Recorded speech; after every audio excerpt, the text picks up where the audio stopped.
window at the full moon.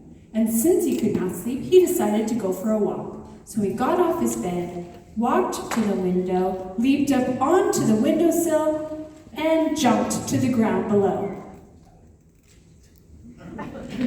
Oh, all right, and he floated, light as a feather, and landed harmlessly on the ground below. Once on the ground again, Howard decided to walk a new path, so he took his crayon and he drew a path. And as he drew, he walked, and he walked, and he walked, until he came to a place where he thought there should be a forest. So he took his crayon and he drew a tree.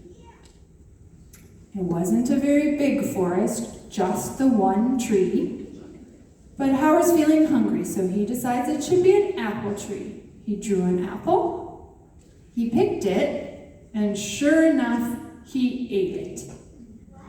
Now this was great fun, but Howard decided he should have a dragon to protect his forest. So he took his crayon and he drew the scales of the dragon's back.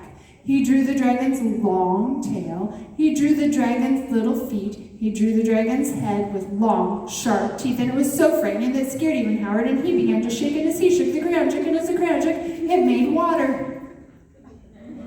Howard was up to his ears in water. But being the clever thinker he was, he drew a boat, leapt into the boat, drew some oars, and began to row. But to who knows where? Soon he came to some land which he had also drawn. He leaped out onto the shore, and there he stood, lost, cold, tired, so alone, and no idea where home was.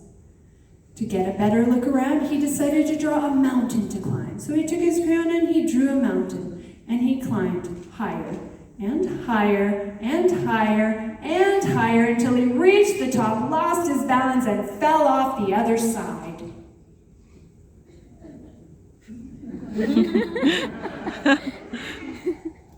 Thinking quickly, he drew a balloon with a string, grabbed a string, and floated through the air.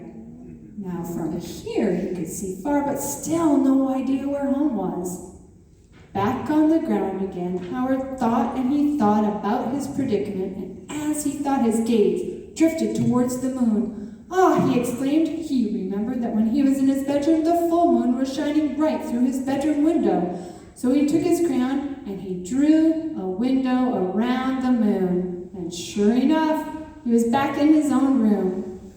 Now Howard had had enough adventures for one evening.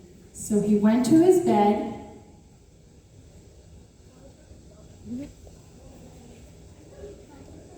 He laid down.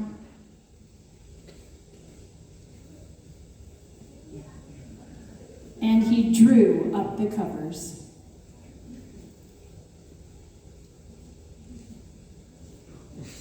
The end.